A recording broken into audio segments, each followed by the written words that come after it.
Sa nakalipas na mga taon, ang Del Pilar class patrol vessels ay na-upgrade at nabigyan ng mga modernong sensors and radars, secondary weapon system, at mga combat management system. Nagsikap ang gobyerno na i-upgrade ang 3 sasakyang pandagat na ito, upang panatilihing pare-pareho ang mga ito sa mga bagong pinsan nito, ang Rizal-class frigates. Sa mga upgrade works na patuloy pa rin hanggang ngayon, at habang hinihintay pa rin ng BRP Andres Bonifacio, na may install ang kanyang complement surface air search radar system, marami ang nagtanong kung may plano bang i-upgrade ang weapon system ng mga barkong ito, upang maihahambing sila sa Rizal-class frigates. At ang sagot ay, oo. Base sa impormasyon, mayroon ng mga alok upang lagyan ito ng mga weapon system, kabilang ang mga missile system. 2 klase ng missile system ang pinagpipilian. Ang una, ay ang pagkaroon ng rail-type guided missile launching system, sa kadahilan ng walang masyadong modification na gagawin sa structure ng barko. Bagamat ang rail system ay kabilang sa mga lumang variant ng missile launching technology, nag-aalok din ito ng versatility, dahil ang magazine nito ay maaaring lagyan ng Harpoon anti-ship missiles, at standard anti-air missiles, maging ang mga rocket-launched torpedoes, katulad ng mga vertical launching system.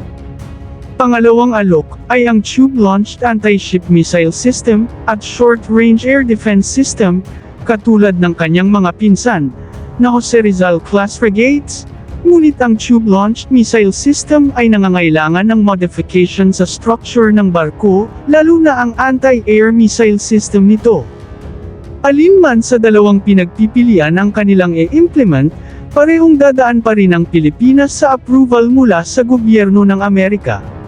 Bagamat hindi mahirap sa Pilipinas ang humingi ng approval mula sa Amerika, dahil ito rin naman ang kanilang gusto, na magkaroon ng self-reliance ang Pilipinas sa pagdepensa sa kanyang sarili, pero pagdadaanan pa rin itong proseso na ito, dahil nakasaad ito sa batas ng Amerika, na sinasangayunan ng Pilipinas bago tinanggap ng Pilipinas ang mga barkong ito. Kabilang din sa mga upgrade ng Del Pilar class, ay ang pagkakaroon nito ng towed array sonar, katulad ng kanya ding pinsan, ang Jose Rizal class frigates, isa sa pinakaangkop na towed array sonar, na maaring ilagay sa Del Pilar class, at alam nating interesado ang Navy natin dito, ay itong new containerized modular towed array sonar system mula sa Denmark Skov Eden, na gumagamit ng Thales Captas 4 variable depth sonar, na pinakaunang modular towed array sonar design ng Captas 4.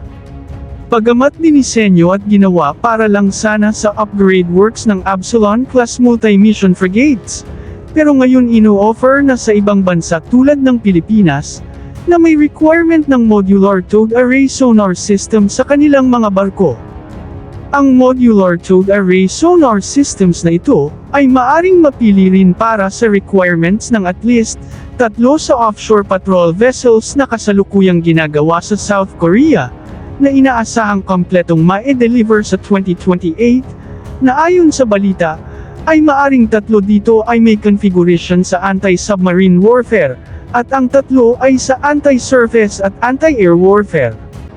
Ang Captas 4 na ito ng Thales, ay pinili ng US Navy, sa kanilang mga bagong Constellation-class frigates, at ng French Navy, Royal Navy, Spanish Navy's F-110 frigates, at marami pa. Ang Captas 4, ay maaring magamit ng Philippine Navy, bilang regular towed array sonar system, sa nalalapit nilang pagbili ng lightweight, compact towed array sonar system, para sa Jose Rizal-class frigate, at HDC 3100 corvettes. Ang pagkabit ng mga bagong armament sa Del Pilar class, ay nangangahulugang ang mga ito, ay kailangang mawala muna sa mga misyon sa medyo mahabang panahon, at dumaan sa dry docking, kaya mababawasan ang kakaunti nating mga barko, para magsagawa ng pagpapatrolya at iba pang misyon.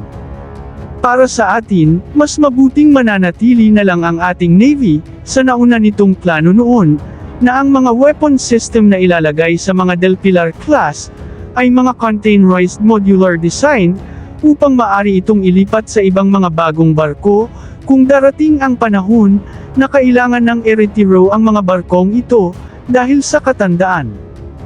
Ang mga containerized modular weapon system design ay di nangangailangan ng modification sa mga structure ng barko dahil kailangan lamang nito ay mga space na paglalagyan at power supply para dito na available naman ito sa ating Del Pilar class.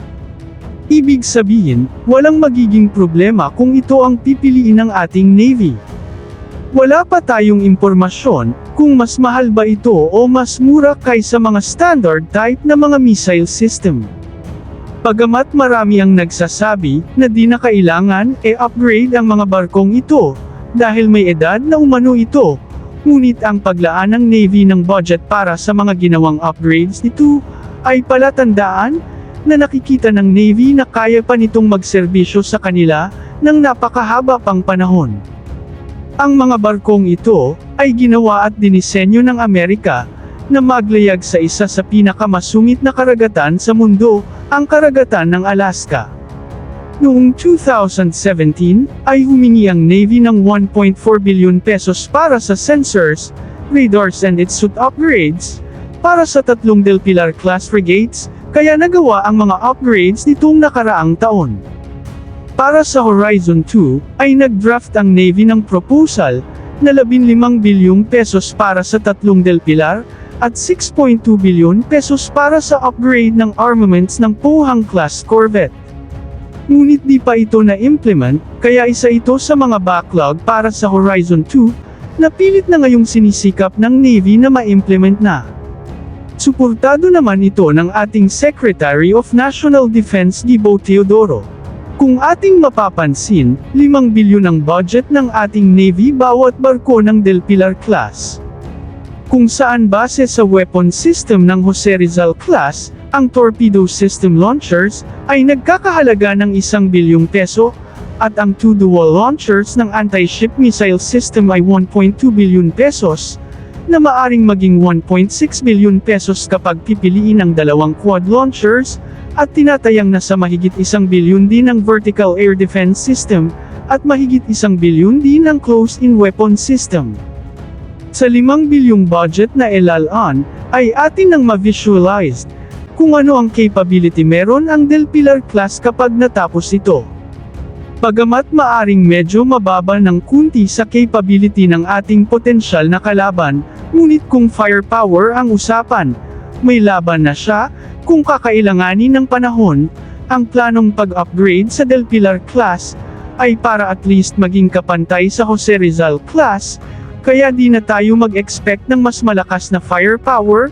Bagamat matagal na itong plano na ito, pero ating nararamdaman ngayon base sa mga impormasyon na mamadaliin na ito ng kasalukuyang mga opisyal ng hukbong sandatahan.